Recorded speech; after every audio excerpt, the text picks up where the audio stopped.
कटिहार जिला परिषद क्षेत्र संख्या जो 12 है वहाँ यहाँ पे जो है कैंडिडेट जो है लगातार जनसंपर्क कर रहे हैं, लोगों से मिल रहे हैं और अपना जो उद्देश्य है लोगों को बता रहे हैं। इसी क्रम में हम अभी आ पहुँचे हैं भावी जिला परिषद प्रत्याशी जियाउल हक के साथ हम बात कर रहे हैं, जुड़ेंगे। देखिए अभी फील्ड में ही हैं, हम इनको खोजते खोजते यहाँ तक पहुँच गए हैं। अभी समर्थकों के साथ में ये है, क्षेत्र भ्रमण में ही है।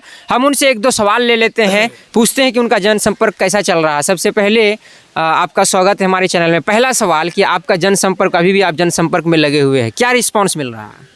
सबसे पहले तो आपका धन्यवाद जो आपने मुझे मौका दिया, और हम लगातार जनता से मिल रहे हैं और ऊपर वाले की दुआ से बड़ा अच्छा रिस्पांस है जनता का। इंशाअल्लाह जीत जनता की होगी। अच्छा, जनता की जीत होगी, मतलब चुनाव आप नहीं लड़ रहे, जनता लड़ रही है? देखिए, चुनाव जीतना हराना का काम तो जनता का होता है। हम लोग तो मामूली से प्रतिनिधि हैं, उम्मीदवार हैं, अभी नॉमिनेशन करेंगे इंशाअल्लाह। अगर जनता चाहेगी तो सर का ताज बनाएगी, जनता नहीं चाहेगी तो कोई बात नहीं। कितना दिनों से आप जनसंपर्क कर रहे हैं, क्योंकि आपके पास में 7-8 पंचायत जरूर है, कितना सफल हो पाए? हर जगह आप घूम लिए हैं क्या? देखिए, मेरे लिए ये नया नहीं है। मैं आज जिस जगह पे खड़ा हूँ ये टप्पू कह के जाना जाता है।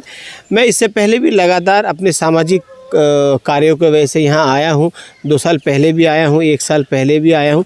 तो मेरे लिए जो मेरा जिला परिषद क्षेत्र है वो एकदम नया नहीं है, जाना पहचाना है। हर 10 घर के बाद एक अपना घर जैसा है। लगभग सब अपने हैं, लेकिन हर 10 घर के बाद एक घर समझिए अपना ही है। शॉर्ट में 2-4 मुद्दे बताइएगा जिनको लेके आप जनसंपर्क कर रहे हैं। देखिए, मुद्दे तो है। सबसे पहला मुद्दा तो मेरा एजुकेशन है, जो मैं हमेशा आपको बताते आया हूँ।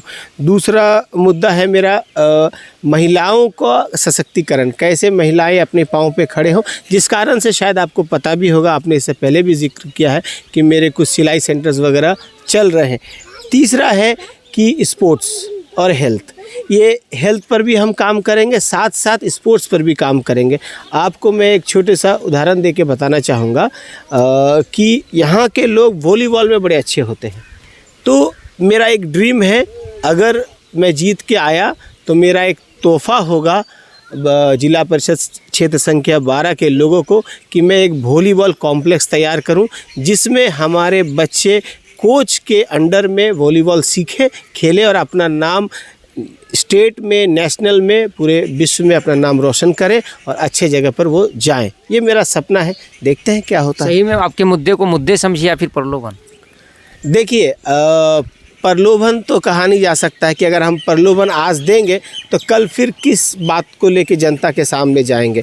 और ये तो काम है हमारा, जब तक हम मुद्दों की राजनीति नहीं करेंगे, लोगों के सामने हमारे मुद्दे नहीं होंगे, तो हम किसको लेके फोकस करेंगे और किन चीज़ों को लेके काम करेंगे। रोड, नाला, शौचालय, ये तो बनते आ रहा है और बनते रहेगा जब तक हमारी जीत बड़ी नहीं है। हम जीतने के बाद अपने 5 साल के कार्यकाल में हम ऐसा कुछ कर जाएं जो अगर भविष्य में हम रहे नहीं रहे, वो जनता के लिए हमेशा रहे और जनता का उसका लाभ हमेशा जनता को मिले।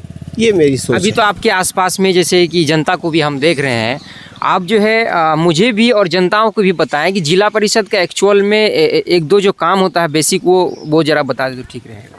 देखिए, जिला परिषद का जो रियल काम होता है वो तो स्वास्थ्य को लेके है, ठीक है। उसके बाद जिला की राजनीति है, हम स्वास्थ्य पे और जो विकास कल्याण का जो काम होता है सामाजिक स्तर पे, रोड नाला तो कम होता है, लेकिन और जो अन्य कार्य होते हैं जिनका जो स्टेट से आते हैं, ऐसे बहुत सारे उदाहरण हैं। जो कुटीर उद्योग को लेके है, स्वास्थ्य को लेके है, छोटे छोटे उद्योग कैसे अपने गांव में और कस्बों में सेट किया जाए, ऐसे हैं। इन चीज़ों को बढ़ावा देने का काम होता है। और अभी तक हम लोगों ने देखा है कि लोगों को पता नहीं होता है और इनका फ़ायदा भी लोगों को मिल नहीं पाता। अगर मैं जीत के आया तो मैं लड़ के हो, झगड़ के हो, इन चीज़ों को अपनी जनता तक पहुंचाऊंगा और जहां तक हो सके उसके लिए काम करेंगे। दो ऐसा मुद्दा है जो हमने भी फील्ड भ्रमण करके देखा, जो एक आपने महिलाओं का सशक्तिकरण के बारे में जो सिलाई सेंटर कई एक जगहों पे आपने खुलवाया अभी हाल फिलहाल में, और स्पोर्ट्स को लेके आपका बड़ा दिलचस्पी है। जो अन्य जो जनप्रतिनिधि है शायद उनके इसमें मुद्दा ये दिखाई जल्दी नहीं देता है। क्या सोच के दोनों मुद्दा को आपने सेलेक्ट किया है? देखिए, मेरी राजनीति करना है ये तो एक अलग विषय वस्तु है। समाज कल्याण मेन फैक्ट है। हमारा जीवन, हम आएंगे चले जाएंगे, लेकिन हमारा जीवन लोगों के प्रति कैसे समर्पित हो वो सबसे बड़ी चीज़ है। अगर मेरे पास इच्छा शक्ति है, हम काम करना चाहते हैं, तो मुझे नहीं लगता कि इसके लिए पद पाना ज़रूरी है। हाँ, पद पाके आप इसको और बड़े तौर पे कर सकते हैं। जैसे मेरे 4 सिलाई सेंटर चल रहे हैं, वहाँ पे मुफ्त में बच्चियाँ सिलाई सीखती हैं, महिलाएं सिलाई सीखती हैं। बच्चे आते हैं, उनको हाथ कला की चीज़ है। जब वो इन चीज़ों को सीख के कहीं बिहार करके जाती है दूसरे घर, अगर वो मज़दूर घर में भी जाए, एक उदाहरण के तौर पे अगर मज़दूर घर में भी जाए, तो एक मज़दूर अगर 400 रुपया दिनचर्या में कमाता है और एक वो भी अगर 400 रुपया कमाती है, तो कितना हो गया? 800 रुपये। एक छोटा सा कैलकुलेशन है। तो उसमें से आप 200 रुपया खाने में खर्च कीजिए, 200 रुपया भरण पोषण में खर्च कीजिए बच्चों का, 200 रुपया सेविंग कीजिए और 200 रुपया ज़रूर से ज़रूर बच्चों के एजुकेशन में खर्च कीजिए। तो एक छोटा सा सिलाई सेंटर एक महिला को, एक परिवार को कैसे मजबूत कर सकता है, ये उसका उदाहरण है। पहली बात। दूसरी बात, आपने कहा है कि स्पोर्ट्स को लेके, मैं खुद एक स्पोर्ट्समैन रहा हूँ। लकीली बहुत आगे तक खेलने को नहीं मिला, लेकिन मैं स्टेट लेवल का क्रिकेटर रह चुका हूँ। तो मुझे पता है कि स्पोर्ट्स की क्या वैल्यू है।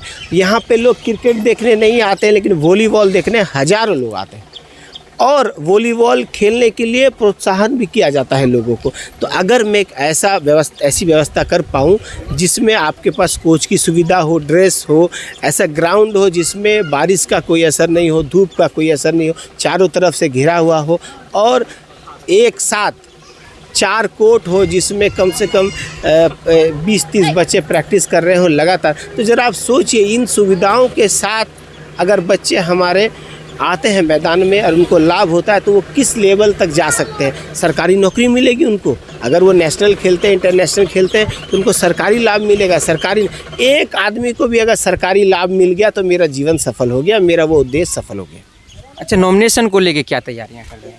नॉमिनेशन करेंगे, इंशाल्लाह नॉमिनेशन करेंगे।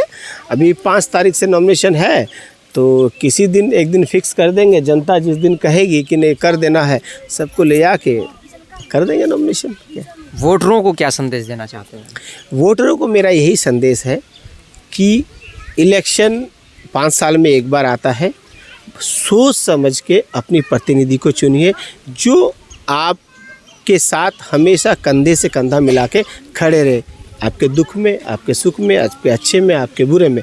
प्लस मैं आपसे हाथ जोड़ के आग्रह करता हूँ जनता जनार्दन से कि घर से निकलिए, ज़्यादा से ज़्यादा संख्या में वोट डालिए, और इस इलेक्शन के महोत्सव को, महापर्व को मनाइए सब मिलजुल के, और अपने अपने क्षेत्र से अच्छे प्रतिनिधि को चुन के आगे भेजिए, ताकि वो आपके सामाजिक कार्य में, सामाजिक कल्याण में हमेशा आगे बढ़ चढ़ के हिस्सा ले। आखिरी सवाल, सीधा टक्कर किससे हो रहा है आपका?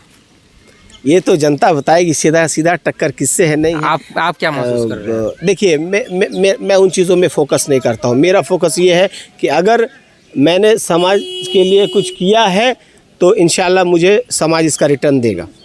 ये विचार समाज के लोगों को करना है, मेरे लोगों को करना है, मेरी जनता जनार्दन को करना है। मैं टक्कर कंपटीशन में नहीं करता। हार जीत का मालिक ऊपर वाला है।